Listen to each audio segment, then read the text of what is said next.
វិធីនេះខ្ញុំសូមលំអរកាយគោរពជំរាបសួរទៅដល់លោកគ្រូនាយកនៃសាលាកាដេភ្នំពេញលោកគ្រូអ្នកគ្រូអ្នកអាណាព្យាបាលរបស់សិស្សសានុសិស្សទាំងអស់ដែលមានវត្តមាននៅទីនេះជាទីគោរពដ៏ខ្ពង់ខ្ពស់ពីនាងខ្ញុំមានឈ្មោះថាសុផាជូលីដាក់ដំណើរឲ្យសិស្សថ្នាក់ទី5ខ1ស្ថិតនៅសាលាកាដេភ្នំពេញសាខាទី3សង្កាត់ទូសង្កែខណ្ឌរិស័យកែវរាជធានីភ្នំពេញថ្ងៃនេះដែរនាងខ្ញុំពិតជាមានសេចក្តីសោមនស្សរីករាយយ៉ាងក្រៃលែងដែលមានវត្តមានក្នុងកម្មវិធីប្រកបប្រជែងនិយាយជាសាធារណៈក្រោមប្រធានបទមួយដែលបានចោទសួរថាតើកត្តាអ្វីខ្លះទៅដែលធ្វើឲ្យការសិក្សារបស់សិស្សធ្លាក់ចុះ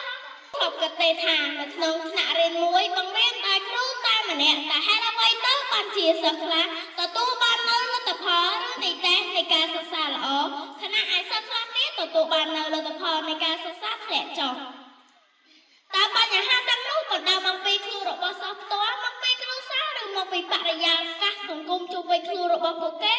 ដើម្បីជាគោលប្រយោជន៍នៃការបោះស្រាយប្រធានបទខាងលើរបស់នាងខ្ញុំឲ្យកាន់តែក្បោះក្បាយនិងស៊ីជម្រៅនោះនាងខ្ញុំសូមអនុញ្ញាតលើកយកពាក្យសរសើរកន្លឹះមួយចំនួនយកមកបញ្យល់ជាមុនសិនតែយោងទៅតាមបច្ចនានុក្រមសម្ដែងព្រះសង្ឃរាជជូនណាពាក្យថាសិក្សាមានន័យថាគឺជាការរៀនសូត្រការក្រេបយកចំណេះដឹងឬក៏ការអភិវឌ្ឍសមត្ថភាពរបស់ខ្លួនឯងពាក្យទី2ពាក្យថាសិស្សមានន័យថាគឺជាជនប្រុសស្រីទាំងឡាយណាដែលមកទទួលការរៀនសូត្រពីលោកគ្រូអ្នកគ្រូ